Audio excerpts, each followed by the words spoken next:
Kita mulai dari apa itu Kerajaan Mataram. Jadi, Nagari Kesultanan Mataram adalah negara berbentuk kesultanan di Jawa pada abad ke-16. Kesultanan ini didirikan sejak pertengahan abad ke-16, tetapi baru menjadi negara berdaulat di akhir abad ke-16 yang dipimpin oleh dinasti yang bernama Wangsa Mataram. Awal dari sejarah Kerajaan Mataram Islam bermula dari sebuah bidang tanah yang dikenal dengan nama Alas Mentahok yang berasal dari sisa-sisa runtuhan Kerajaan Medang Kamulan. Tanah tersebut diberikan Sultan Hadiwijaya dari Pajang pada Danang Sutawijaya dan Ki Gede Pamanahan. Tanah itu dihadiahkan oleh Sultan Pajang sesudah perang yang terjadi di kota Saude dekat Demak. Saat itu kota Mataram masih berupa kota kabupaten yang kecil. Sejak kedatangannya kira-kira pada tahun 1570 di Alas Mentahok, Ki Gede Pemanahan mengelola wilayah tersebut menjadi kadipaten dan kemudian memberinya nama Kadipaten Mataram. Kadipaten Mataram berkembang secara pesat setelah di bawah kepemimpinan Ki Gede Pemanahan. Jalan-jalan penuh dengan pepohonan. Alam turut membantu dengan hasil panen yang sangat berlimpah. Perdagangan berkembang pesat, bahkan air sumur terlihat jernih. Kehidupan makmur, sandang pangan murah.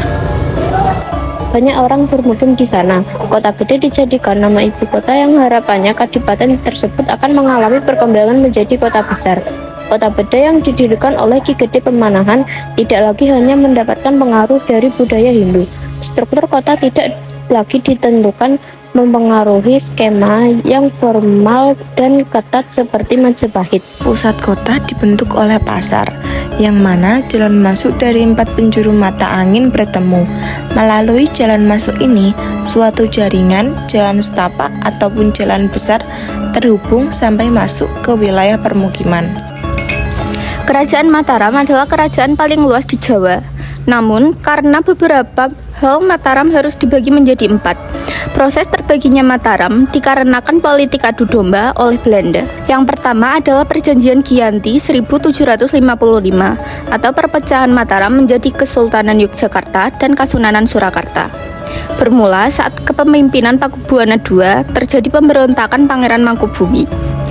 Mangkubumi bersekutu dengan Mas Said dan mereka merupakan ancaman yang sangat besar terhadap Keraton Surakarta dan juga pihak Komeni. Pihak Belanda sendiri ada di pihak Pakubuwana II. Namun pemberontakan tidak bisa diredam. Pada tahun 1749 saat periode Perang Pakubuwana II jatuh sakit dan meninggal. Sebelum meninggal, Pakubuwana II memanggil Johann Andreas Baron von Hohendorf, seorang Belanda, untuk mengambil alih kekuasaan di keraton untuk sementara. Sehingga Pakubuwana II wafat dan anak sang raja itu bisa naik tahta sebagai penggantinya. Pihak Belanda mengusulkan sebuah perjanjian. Pakubuwana II setuju dan perjanjian itu ditandatangani pada tanggal 11 Desember 1749. Menurut kontrak itu, Kerajaan Mataram menjadi milik Kompeni Belanda. Akan tetapi, jelas sekali bahwa maksud Pakubuwana II adalah penyerahan sementara saja. Lalu pada tahun 1752, timbul perpecahan antara Pangeran Mangkubumi dan Mas Said. VOC yang saat itu membela Pakubuwana III memanfaatkan kesempatan ini dengan melakukan perundingan dengan pihak pemberontak, yaitu Pangeran Mangkubumi. Akhirnya, terjadilah Perjanjian Giyanti. Di Desa Giyanti, pada kaki Gunung Lawu, sebelah tenggara Surakarta, utusan VOC Nicholas Hartings berjumpa dengan Mangkubumi dan setuju atas pembagian kerajaan Jawa antara Pakubuwana III dan Mangkubumi. Perjanjian Giyanti ditandatangani 13 Februari 1755. Hasilnya adalah Mataram Barat, yakni Mangkubumi mendapatkan Mataram Barat, yakni Kesultanan Yogyakarta dengan gelar Sultan Hamengkubuwono I, sedangkan Pakubuwana III mendapatkan Mataram Timur, yakni Kasunanan Surakarta. Yang kedua, ada Perjanjian Salatiga 1757, perpecahan Kasunan Surakarta menjadi Mangkunegara. Setelah Perjanjian Giyanti, Raden Mas Said tidak terima karena menurutnya hal itu bersifat memecah belah Kerajaan Mataram. Raden Mas Said pun melakukan perlawanan terhadap VOC. Peperangan yang didasari sifat gerilya dari Raden Mas Said cukup merugikan VOC karena sering mengalami kekalahan. Karena kekalahan tersebut, Nicholas Harting pihak Belanda mengubah taktik terhadap Raden Mas Said. Siasat yang dilakukan Nicholas Harting adalah mendesak Sunan Pakubuwono III untuk membujuk Raden Mas Said agar mau meletakkan senjata dan dijanjikan akan diberi lahan untuk dapat hidup berdampingan dalam suasana perdamaian. Akhirnya muncullah Perjanjian Salatiga yang ditandatangani pada 17 Maret 1757. Hasil Perjanjian Salatiga adalah Surakarta Utara, yaitu Kerajaan Mangkunegara diberikan kepada Raden Mas Said dengan gelar Mangkunegara I, sedangkan Surakarta Selatan, yaitu Kasunan Surakarta, diberikan pada Pakubuwono III. Perpecahan Kesultanan Yogyakarta menjadi Kadipaten Pakualam 1813. Efek jatuhnya Belanda ke tanah Inggris dalam Perjanjian Tuntang membuat Hamengkubuwono II diturunkan tahta. Kemudian Sultan Hamengkubuwono III diangkat lagi oleh Raffles sebagai sultan dengan gelar Sultan Hamengkubuwono III. Namun untuk mengurangi daerah kekuasaan Kesultanan Yogyakarta, Raffles mengangkat Pangeran Notokusumo sebagai Raja Kadipaten Pakualam dengan gelar Pangeran Adipati Pakualam I. Berdasarkan politik kontrak yang ditandatangani pada 17 Maret 1813, pemerintah Inggris memberi tanah sebesar 4.000 cacah secara turun-temurun kepada KGPA Pakualam. Tanah tersebut diambil dari tanah milik Sultan Hamengkubuwono. Selain Mataram terpecah menjadi 4, Mataram juga pernah perang melawan Batavia. Aksi ini bermula karena tindakan monopoli dagang yang dilakukan VOC dengan menghalang-halangi kapal dagang Mataram ke Malaka.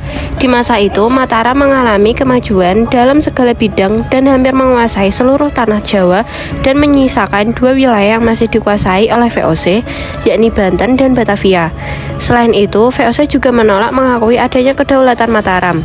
Ancaman Gubernur VOC, Jan Pieterszoon yang akan menguasai Pulau Jawa dianggap dapat membahayakan hegemoni kekuasaan Mataram Islam di Pulau Jawa. Sultan Agung merupakan penguasa dari kerajaan lokal pertama di Nusantara yang secara besar-besaran menentang dan memberikan perlawanan kepada kongsi dagang Belanda ini. Ia berprinsip untuk tidak berkompromi dengan penjajah. Serangan dari pasukan Mataram yang dilancarkan ke Batavia dipimpin oleh Tumenggung Baureksa. Terjadi pertempuran, salah satunya di Benteng Hollandia. Akan tetapi, serangan Mataram mengalami kegagalan. Setelah mengalami kegagalan pada serangan pertama, Sultan Agung melancarkan serangan kedua ke Batavia pada 1629. Dalam serangan kedua, Sultan Agung memerintahkan untuk mendirikan lumbung padi di daerah Tegal dan Cirebon. Namun, ternyata informasi persiapan pasukan Mataram diketahui oleh VOC. Dengan segera, mereka mengirimkan kapal-kapal perang untuk membakar lumbung persediaan makanan pasukan kerajaan Mataram. Pada serangan kedua ini, pihak Mataram kembali menelan kegagalan. Kegagalan pasukan Mataram ini membuat VOC semakin berambisi untuk terus memaksakan monopoli dan memperluas pengaruh dagangnya di daerah-daerah lain. Dahulu, semasa Sultan Agung memimpin, ia selalu berusaha keras menyebarkan Islam, telah mengubah sistem penanggalan Jawa dan sekaligus menyesuaikan dengan sistem kalender Kamariah atau lunar. Akulturasi sistem penanggalan itu dimulai pada hari Jumat Legi 1 Suro tahun Alif 1555 Saka, yakni bertepatan dengan tanggal 1 Muharram tahun 1043 Hijriah atau 8 Juli 1633 Masehi. Sejak itu, tahun Saka yang sebelumnya sebagai acuan utama penanggalan masyarakat Jawa digeser dengan sistem penanggalan ala Mataram Islam. Kalender Saka atau Jawa merupakan sistem penanggalan yang aturan mainnya didasarkan perhitungan matematis dari fenomena alam. Banyak yang menilai perhitungan penanggalan Jawa lebih rinci. Sistem penanggalan pra-Islam tersebut mengenal siklus mingguan yang terdiri dari 7 hari dan siklus pekan pewawancara yang terdiri dari 5 hari pasaran, yakni Kliwon atau Kasih, Legi atau manis, pahing atau jenar, pon atau palaguna, dan wage atau keresah paging. Sebelum menetapkan sistem penanggalan Jawa Islam, sehingga 1 Muharram diperingati bersama dengan tradisi 1 Suro. Sultan Agung mengalami peristiwa spiritual di Pasarean atau makam Sunan Tembat di Klaten, Jawa Tengah. Sunan Tembat atau Sunan Bayat atau Sunan Pandanaran merupakan salah seorang wali penyebar agama Islam di tanah Jawa yang juga murid Sunan Kalijaga. Peristiwa ziarah Sultan Agung ke Pasarean Sunan Bayat berlangsung pada 1633 disebut dalam abad nitik. Secara metafisika, Sultan Agung diterima arwah Sunan Bayat.